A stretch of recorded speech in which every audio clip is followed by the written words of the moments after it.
అందరికీ నమస్తే, welcome to DD9 వార్త. మీకు తెలుసు బీఆర్ఎస్ నుంచి 10 మంది ఎమ్మెల్యేలు కాంగ్రెస్లో పోయారు.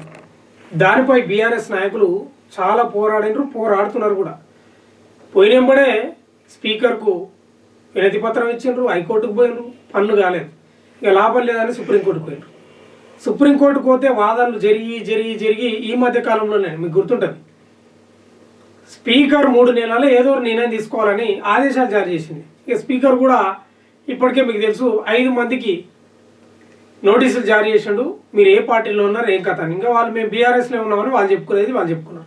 ఇంకా 5 మందికి ఇవ్వాల్సి ఉంది. ఆ 5 మందిలో ఖైరతాబాద్ ఎమ్మెల్యే దానం నాగేందర్ ఉన్నాడు. నేను ఇక్కడ రాసిన బోర్డు మీద ఖైరతాబాద్ ఎమ్మెల్యే దానం నాగేందర్ రాజీనామా చేస్తా అంటున్నాడంట. ఎస్, నేను చేస్తా, రాజీనామా చేస్తా అంటున్నాడు. అంత కాన్ఫిడెన్స్ మీద ఉన్నాడంట. నేను మళ్ళీ గెలుస్తా, నేను రాజీనామా చేస్తా, అసలు స్పీకర్ నిర్ణయం తీసుకునేది అవసరం లేదు, నేనే రాజీనామా చేస్తా అని తెలంగాణ కాంగ్రెస్ అధిష్టానం దగ్గర, ముఖ్యమంత్రి రేవంత్ రెడ్డి దగ్గర, టీపీసీసీ అధ్యక్షుడు మహేష్ కుమార్ దగ్గర అంటున్నాడంట. మరి ఎందుకు అంటున్నాడు అంటే మీకు తెలుసు, ఆయన బీఆర్ఎస్ నుంచి గెలిచి కాంగ్రెస్లో పోయినట్లు ఊకుండక ఎంపీ టికెట్ తీసుకొని ఎంపీ అభ్యర్థిగా ఇక్కడ సికింద్రాబాద్లో పోటీ చేసాడు, ఓడిపోయాడు. ఆయన తప్పించుకునే పరిస్థితి లేదు. అదే ఇది పెద్ద పరిస్థితి. ఇప్పుడు అందుకే దానం నాగేందర్ ఏం ప్లాన్ చేస్తున్నాడు అంటే, ఎవరి మీద వేటు పడకపోయినా ఆయన మీద చర్యలు తీసుకోవాల్సిన పరిస్థితి ఉంది. ఎందుకంటే భాజపా టికెట్ తీసుకున్నాడు, కాంగ్రెస్ పార్టీలో పోయి టికెట్ తీసుకొని పోటీ చేసాడు. అందుకే ఈ ఏంది చర్యలు తీసుకునేది ఏంది, నన్ను సస్పెండ్ చేసేది ఏంది, ఎందుకు ఇజ్జత్ పోగొట్టుకోవాలి నేను అని తన కార్యకర్తలతోటి సమాలోచనలు చేసి మనం పోదామని ఫిక్స్ అయినట్ట. వాళ్ళ కార్యకర్తలకు చెప్పినట్ట, వాళ్ళు కూడా రెడీ పోదామని అని చెప్పినట్ట. అందుకే టీపీసీసీ మహేష్ కుమార్ గౌడ్ దగ్గర, రేవంత్ రెడ్డి దగ్గర కూడా చెప్పినట్ట, నేను రాజీనామా చేస్తా, మళ్ళా గెలుస్తా. ఎందుకంత కాన్ఫిడెన్స్ చెప్తున్నాడు అంటే, ఆయన కూడా ఖైరతాబాద్లో సర్వే చేయించుకున్నాడంట. ఎవరు? దానం నాగేందర్. దాదాపుగా దానం నాగేందర్ 7% ఉందట గెలిచే అవకాశం కాంగ్రెస్ పార్టీ తరఫున. అందుకే చాలా కాన్ఫిడెన్స్గా నేను రాజీనామా చేస్తా అని చెప్తున్నాడట. ఇంకా మహేష్ కుమార్ గారేమో, రేవంత్ రెడ్డి గారేమో కొంచెం ఆచిచూచి మాట్లాడుతున్నారంట. అధిష్టానం దగ్గర కూడా ఇదే మాట చెప్పినారంట. ఎట్లా ఉంటుంది పరిస్థితి, ఏమైనా అవుతుందా, ఇబ్బంది అవుతుందా? ఎందుకంటే కాంగ్రెస్ ప్రభుత్వంపై ఇప్పటికే కొంత వ్యతిరేకత వస్తుంది.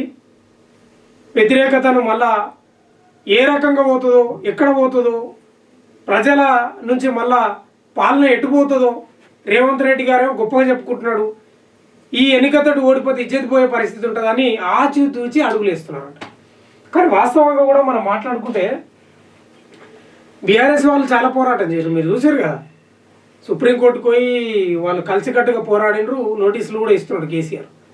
వాస్తవంగా కూడా దానం నాగేందర్, నేను గెలుస్తా, నేను గెలిచి చూపిస్తా, మీకేం బాధ లేదు, రేవంత్ రెడ్డికి మళ్ళీ గిఫ్ట్ ఇస్తా అని చెప్తున్నాడట. అంటే వీళ్ళకి ఎందుకు అంత భయం పట్టింది? ఇప్పుడు మహేష్ కుమార్ గౌడ్ గారికి లేకపోతే రేవంత్ రెడ్డి గారికి ఎందుకు భయం పుట్టుకున్నదో అర్థమవుతుంది. అంటే ఎందుకంటే వాస్తవంగా కూడా కాంగ్రెస్ వచ్చి దాదాపు 2 ఏళ్ళు కావస్తుంది, 2 ఇయర్స్ కావస్తుంది. మరి ఎందుకు వీళ్ళ పాలనపై వీళ్ళకి నమ్మకం లేదా? ప్రజల నుంచి ఏమైనా వ్యతిరేకత వ్యక్తం అవుతుందా? కేసీఆర్కి ఏమైనా సానుభూతి పెరిగిందా? మళ్ళీ బీఆర్ఎస్ రావాలని కోరుకుంటున్నారా ప్రజలు? మరి ఎందుకు వీళ్ళు అంత ధైర్యంగా దానం నాగేందర్ నేను రాజీనామా చేస్తా అంటే కూడా వీళ్ళు ఎందుకు ఒప్పుకుంటలేరో అర్థమవుతలేదు.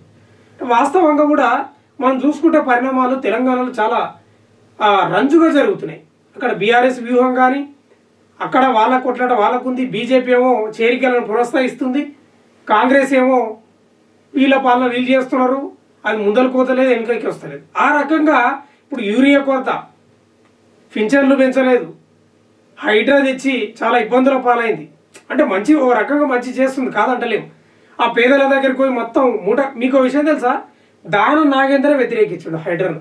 ఆయన నియోజకవర్గంలో కూలుస్తుంటే జేసీబీకి అడ్డం పోయిండు, మీరు ఏం నకరాలు చేస్తున్నారా, వెళ్ళిపోండి ఈ నుంచి అని. అంటే ఈ రకంగా తనపై వ్యతిరేకత ఉందని ఆయననే చెప్పుకున్నాడు గతంలో నా నియోజకవర్గంలో. మరి ఎందుకు దానం నాగేందర్ అంత బూస్టాప్ వచ్చింది, నేను మళ్ళీ గెలుస్తా అనుకుంటున్నాడు?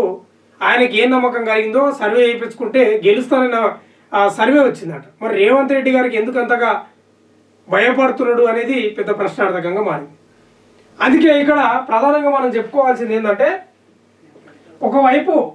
ఒకవైపు బీఆర్ఎస్ ఏమో 10కి 10 ఉప ఎన్నికలు వస్తాయంటుంది. రేవంత్ రెడ్డి గారేమో స్వయంగా అసలు ఉప ఎన్నికలే రావంటున్నాడు. ఇక్కడ జూబ్లీహిల్స్లో ఉప ఎన్నిక జరిగే అవకాశం త్వరలో. మరి ఎందుకు దీంతో పాటు అది కూడా ఏమైనా జరిగే అవకాశం ఉందా అనేది కూడా ప్రశ్నార్థకంగా మారింది. అయితే దానం నాగేందర్ ఒక్కటే ఏమనుకుంటున్నాడంటే, నేను ఎన్నో ఏళ్ళుగా కాంగ్రెస్ పార్టీలో కూడా ఉన్నా, నేను చాలా సీనియర్ నాయకుడిని, నేను ఏదో వచ్చినా కాంగ్రెస్ పార్టీలకు వచ్చినా, టికెట్ తీసుకున్నా, పోటీ చేసినా, గెలుస్తా అనుకున్నా, ఓడిపోయినా, అది వేరే విషయం. కానీ స్పీకర్ నిర్ణయం తీసుకునే వరకు నేను నవటన్ ముందర జారిపడేది ఎందుకు, నేనే రాజీనామా చేస్తా అని ఒత్తిడి చేస్తున్నాడట రేవంత్ రెడ్డి పైన, మహేష్ కుమార్ మీద.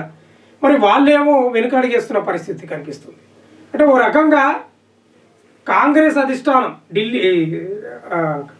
తెలంగాణ ఓ రకంగా వెనుకడిగేస్తుంది, డిఫెన్స్లో పడుతుంది. దానం నాగేంద్ర ఏమో చాలా ముందుకు వెళ్తున్నాడు. అంటే ఇప్పుడు సిద్ధంగా లేదా బీఆర్ఎస్? సిద్ధంగా ఉంది బీఆర్ఎస్ కూడా. బీజేపీ సిద్ధంగా లేదా? బీజేపీ కూడా సిద్ధంగా ఉంటుంది. మరి కాంగ్రెస్ అధికారంలో ఉన్న పార్టీ ఎందుకు సిద్ధంగా లేదా అనేది ఇప్పుడు ప్రశ్న. రేవంత్ రెడ్డి పాలన మీద ఎందుకు ప్రజలు కోల్పోయినరా, ఎందుకు వ్యతిరేకత వచ్చిందా అనేది ప్రశ్నార్థకంగా మారింది.